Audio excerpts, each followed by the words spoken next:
Në këtë moment, ndërsa ju dëgjoni këto fjalë, truri juaj po ju gënjen, po ju krijon iluzionin më të madh të ekzistencës njerëzore. Ju mendoni se jeni në tani, se e kaluara është shkuar për gjithmonë, se ardhmja ende nuk ka ardhur.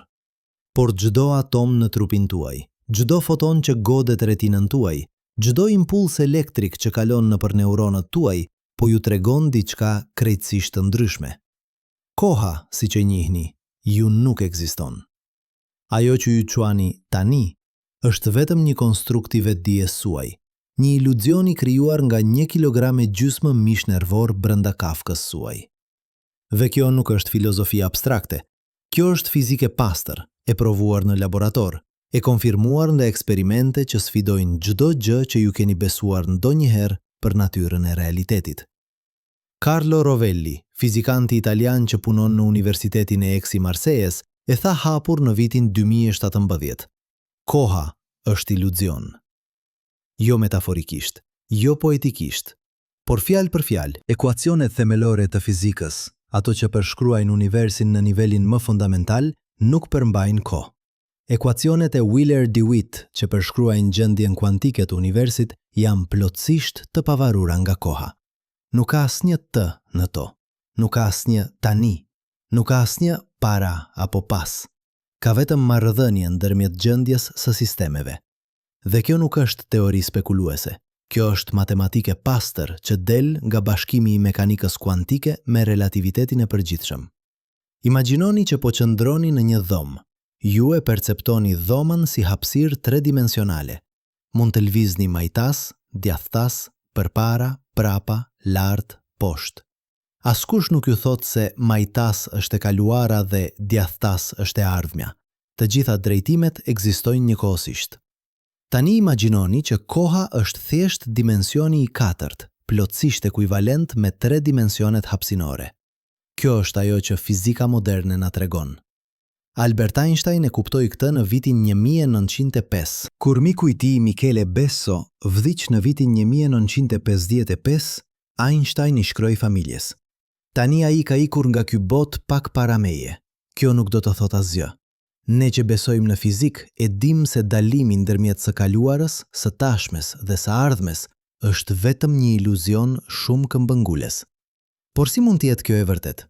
Si mund të mos ekzistoj koha kur ju e ndjeni atë çdo sekond, kur ju plakeni, kur kujtesa juaj është plot me të kaluarën, kur ju planifikoni të ardhmen? Përgjigjja qëndron në mënyrën se si truri juaj proceson informacionin.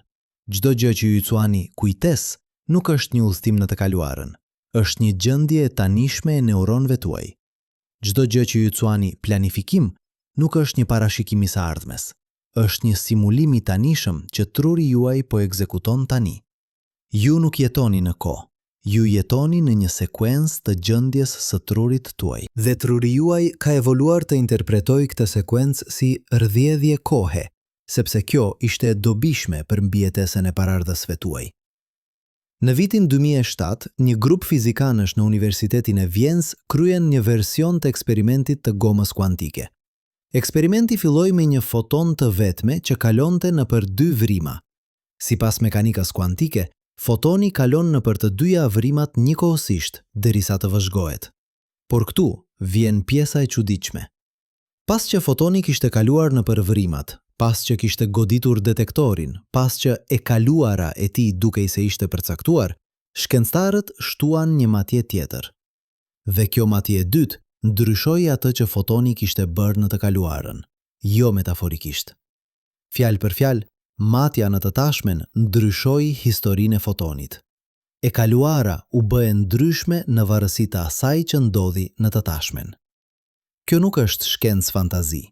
Kjo është realiteti i verifikuar në mijëra eksperimente. John Wheeler, fizikanti që propozoi këtë eksperiment në vitin 1980, e quajti atë eksperimenti me zgjedhje të vonuar. Ai tregon diçka thelbësore. E kaluara nuk është fikse. Ajo që ne quajmë e kaluara është një interpretim i tanishëm i gjurmëve që ekzistojnë tani. Kur ju kujtoni diçka që ndodhi dje, ju nuk po aksesoni një regjistrim të ruajtur diku në një arkiv kozmik. Ju po rikrijoni një gjendje të trurit tuaj bazuar në konfigurimin aktual të neuronëve tuaj. Dhe çdo herë që ju rikujtoni, ju e ndryshoni pak atë kujtesë. Çdo herë që ju tregoni një histori për të kaluarën tuaj, ju po e rishkruani atë të kaluar. Mendoni për një moment se çfarë do të thotë kjo. Nëse koha nuk rrjedh, nëse e kaluara dhe e ardhmja ekzistojnë njëkohësisht me të tashmen, atëherë çdo moment i jetës suaj ekziston përgjithmonë. Momenti kur lindet, momenti kur mësuat të ecni, momenti kur puthet dikë për herë të parë, momenti kur humbët dikë që doje. Të gjitha këto momente nuk kaluan. Ato janë aty, në strukturën 4 dimensionale të universit, po aq reale sa momenti që ju po përjetoni tani. Ju nuk po lëvizni në përkohë. Ju jeni një strukturë 4 dimensionale që shtrihet nga lindja deri në vdekje, dhe vetëdia juaj po përjeton prerje të ndryshme të kësaj strukture. Kjo ide quhet universi blok, ose block universe në fizik. Imagjinoni një blok prej xhami ku dimensioni i gjatësisë, gjerësisë dhe lartësisë përfaqësojnë hapësirën dhe dimensioni i katërt përfaqëson atë që ne quajmë kohë. I gjithë universi, nga Big Bangu deri në fundin e kohës, ekziston si një strukturë vetme e palvishme 4 dimensionale. Ju jeni një vrim krimbash nëpër këtë blok, një vijë që shtrihet nga lindja juaj deri në vdekjen tuaj. Çdo pikë në këtë vijë është një version i juaj në një moment të ndryshëm. Por të gjitha këto pika ekzistojnë njëkohësisht. Nuk ka asnjë pikë që është tani në një kuptim absolut. Einstein e kuptoi këtë kur zhvilloi teorinë e relativitetit të kufizuar në vitin 1905. Ai tregoi se nuk ekziston një tani universal. Nëse ju jeni në tokë dhe dikush tjetër është në një galaktik të largët, ajo që ju cuani tani nuk është e njëjtë me atë që ai cuan tani. Në fakt, në varësi të shpejtësisë relative, tani i tyre mund të jetë në atë që ju do ta cuanit e kaluara ose e ardhmja juaj. Nuk ka asnjë mënyrë objektive për të thënë se cilat ngjarje në univers po ndodhin tani. Simultaneiteti është relativ. Dhe nëse simultaneiteti është relativ, atëherë dalimi ndërmjet së kaluarës, së tashmes dhe së ardhmes është thjesht një perspektivë, jo një fakt objektiv i universit. Por pse ne e perceptojmë kohën si të rrjedhshme? Pse ne kemi ndjesinë e fortë se e kaluara është e ndryshme nga e ardhmja? Përgjigjja qëndron në një koncept që quhet entropi. Entropi është një masë e çrregullimit në një sistem. Ligji i dytë i termodinamikës thotë se entropia e një sistemi të izoluar gjithmonë rritet me kohën. Kjo është arsyeja pse ju mund të thyeni një gotë dhe ajo shpërbëhet në copa, por ju nuk mund të shihni kurrë copa që vetë organizohen në një gotë të plotë. Kjo është arsyeja pse ju plakeni, pse kujtesa juaj shkon nga e tashmia në të kaluarën, pse ju mund të kujtoni të djeshmen, por jo të nesërmen. Por këtu vjen pyetja thelbësore. Pse entropia ishte aq e ulët në fillim të universit? Pse Big Bangu filloi në një gjendje të jashtëzakonshme të organizuar? Nëse universi ishte filluar në një gjendje të çrregulluar, nuk do të kishte asnjë shigjet kohe. Nuk do të kishte asnjë dalim ndërmjet së kaluarës dhe së ardhmes. Fakti që ne perceptojmë kohën si të rrjedhshme është një pasojë e faktit që universi filloi në një gjendje shumë speciale, shumë të pazakontë. Dhe askush nuk e di pse. Kjo është një nga misteret më të mëdha të fizikës moderne. Roger Penrose, matematikani britanik që fitoi çmimin Nobel për fizik në vitin 2020, ka llogaritur se probabiliteti që universi të fillojë në një gjendje aq të organizuar sa ajo e Big Bangut është 1 në 10 në fuci 100 e 10. Ky është një numër aq i madh sa nuk ka fjalë për ta përshkruar. Për krahasim, numri i atomeve në universin e dukshëm është vetëm 10 në fuci 80. Probabiliteti që universi ynë të ekzistojë me kushtet fillestare që ka është praktikisht 0. Dhe megjithatë, këtu jemi. Dhe arsyeja që ne perceptojmë kohën është pikërisht sepse universi filloi në këtë gjendje të pazakontë. Tani imagjinoni që po shikoni një film. Ju e shihni filmin nga fillimi deri në fund, kadër pas kadri. Por filmi në vetvete, si objekt fizik, ekziston i plot. Të gjitha kadrat janë aty, në rrotullën e filmit. Kur ju shihni filmin, ju thjesht po përjetoni një sekuencë të kadreve. Por kadrat nuk po ndodhin në ndonjë kuptim objektiv. Ato thjesht janë. Tani imagjinoni që ju jeni si një projektor që po lviz nëpër universin blok. Vetëdhia juaj po përjeton prerje të ndryshme të strukturës 4-dimensionale të universit dhe truri juaj interpreton këtë si rrjedhje kohe. Por në realitet, asgjë nuk po rrjedh. Ju thjesht po përjetoni pjesë të ndryshme të një strukture që ekziston e plot. Kjo ide ka pasoja të thella për mënyrën se si ne e kuptojmë veten. Nëse koha nuk ekziston, atëherë çfarë do të thotë të jesh ju? A jeni ju personi që ishit 10 vjet më parë? A jeni ju personi që do t'jeni 10 vjet në të ardhmen? Në universin blok, të gjitha këto versione të jush ekzistojnë njëkohësisht. Nuk ka një version që është vërtet ju dhe të tjerët që janë ju në të kaluarën ose ju në të ardhmen. Të gjitha janë po aq reale. Identiteti juaj nuk është një pikë që lëviz nëpër kohë. Është një strukturë e shtirë nëpër 4 dimensione. Filozofi Derek Parfit, që punoi në Universitetin e Oxfordit deri në vdekjen e tij në vitin 2017, argumentoi se identiteti personal është një iluzion. Ajo që ne quajmë unë është thjesht një sekuencë e gjendjes mendore të lidhura nga kujtesa dhe vazhdimësia psikologjike, por nuk ka asnjë unë thelbësor që vazhdon nëpër kohë. Çdo moment ju jeni një person i ri, i lidhur me personin e momentit të kaluar vetëm nga gjurmët që ai la në trurin tuaj.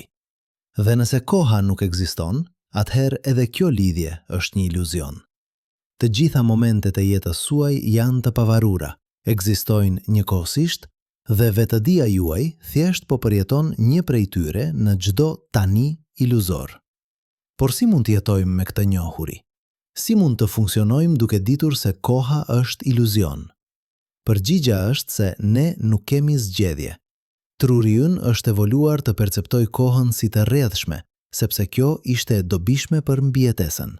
Paraardhësit tanë që mund të parashikonin se ku do të ishte një grabitqar pas disa sekondash, kishin më shumë gjasa të mbijetonin se sa ata që nuk mund të bënin këtë.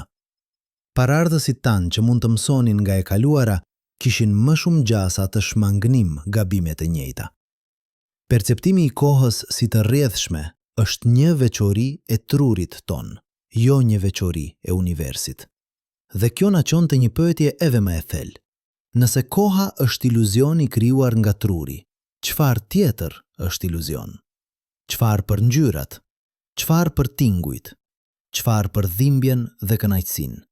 Çfarë për vetëdijen? A është e gjithë përvojë subjektive një konstrukt i trurit? Një interpretim i sinjaleve që vijnë nga një realitet që në vetvete nuk ka asnjë nga këto cilësi? Fizika moderne na tregon se universi në nivelin më themelor është vetëm fusha kuantike që luhaten në hapësirë kohë. Nuk ka ngjyra aty, nuk ka tinguj, nuk ka tani. Ka vetëm matematik. Në vitin 1928, fizikanti britanik Paul Dirac zhvilloi një ekuacion që përshkruan sjelljen e elektroneve. Ekuacioni i Diracut është një nga arritjet më të mëdha të fizikës moderne.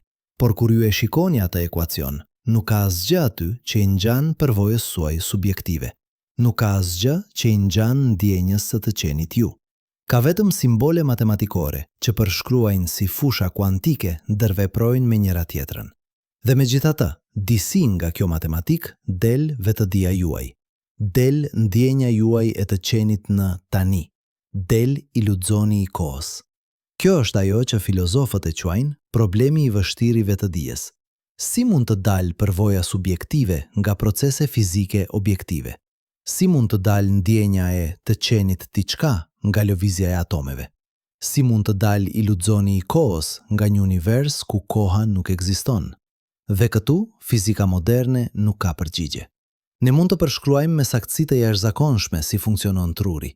Ne mund të hartojmë çdo neuron, çdo sinaps, çdo impuls elektrik, por ne nuk mund të shpjegojmë pse kjo aktivitet neural shoqërohet me përvojë subjektive. Ne nuk mund të shpjegojmë pse ka diçka që ndihet si të jesh ju.